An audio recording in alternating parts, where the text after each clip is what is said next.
rien n'existe dans ce monde qui va annuler l'œuvre de la gloire de Jésus-Christ. Rien.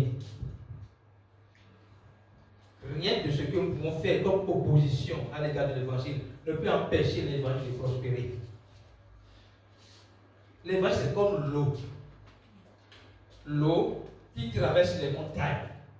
Quelle que soit la forteresse des montagnes, l'eau trouvera sa place. Il n'y a pas de possibilité que tu empêches l'eau de passer.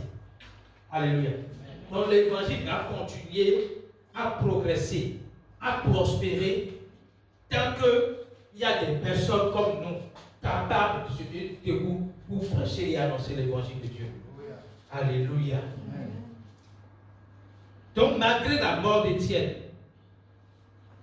les apôtres n'ont pas arrêté de prêcher l'évangile. Et pire, lorsque nous allons lire Actes 8, vous allez voir que, après verset 1, on va parler de ça, vous allez voir que Paul, devant qui Étienne était lapidé jusqu'à mort, lui maintenant n'a plus le relais, il a commencé à persécuter l'église, il a emprisonné les chrétiens n'importe comment. Et pendant qu'il le faisait, il dispersait les disciples, les apôtres, tout le monde partait. Et Philippe, un apôtre de Jésus-Christ, est allé en Samarie. On va lire Actes 8, verset 5.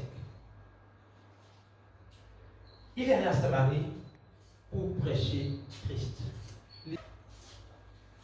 Philippe, étant descendu dans la ville de Samarie, il prêcha le Christ. Il prêcha le Christ. Que veut dire prêcher le Christ? Que veut dire prêcher le Christ? Ça veut dire annoncer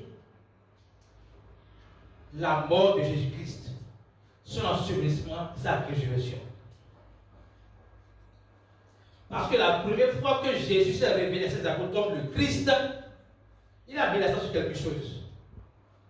Le Fils de l'homme a souffert dans la main des anciens, il sera crucifié, il sera enseveli, le troisième jour, il ressuscitera des morts. Ce monsieur ne va plus appuyer, il a dit non, que cela arrive. Et Jésus a dit, arrête-moi Satan, tu as les pensées de l'homme. Dans les pensées de Dieu, pour que nous puissions être sauvés, il doit forcément, obligatoirement, passer par la croix pour nous. Donc Jésus n'avait pas peur de mourir à la croix pour nous. Parce que lui-même a donné sa vie pour la reprendre. Donc prêcher Christ crucifié, prêcher Christ, c'est prêcher Christ crucifié et ressuscité.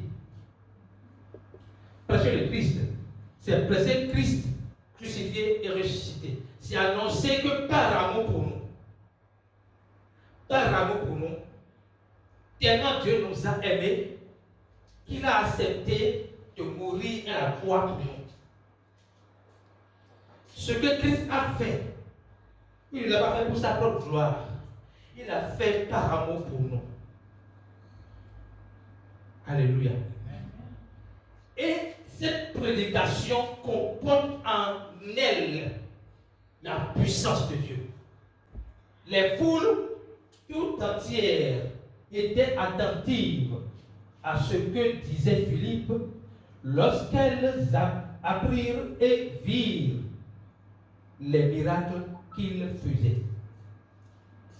Tous étaient attentifs lorsqu'il apprit et virent les miracles qu'il faisait. Notez bien, ce n'est pas qu'il a laissé la prédication et il a commencé à faire des miracles. Vous allez voir ça dans la suite. Ok? Dans la suite, verset 17.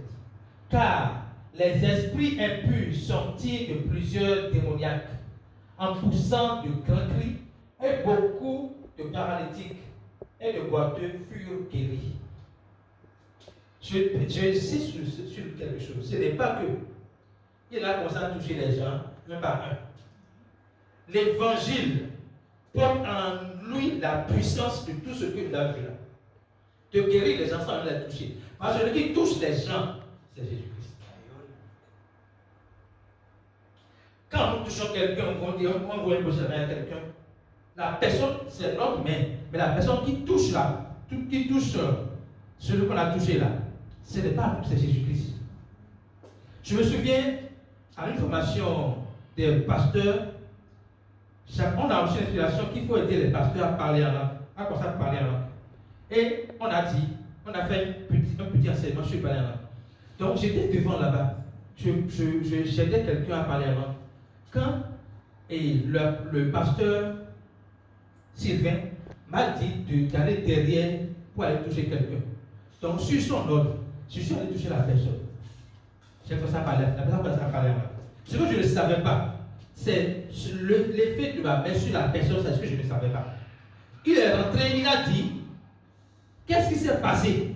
Il a demandé au pasteur Sylvain, qu'est-ce qui s'est passé? Que je l'ai touché là, jusqu'à présent, jusqu'au moment où il parlait, qu'il ne pouvait pas tenir seul debout. Il voyait la puissance de Dieu en lui. Et il a parlé en langue puissamment. Pas comme un bébé, mais il a parlé en langue puissamment. Pour dire que quand nous touchons les gens, ce n'est pas notre main. Ce n'est pas moi s'approprier, moi j'ai la puissance de guérir. Non, non, non. Celui qui touche, c'est Jésus-Christ. Donc, et Jésus-Christ qui touche se trouve dans la prédication de l'évangile. Alléluia.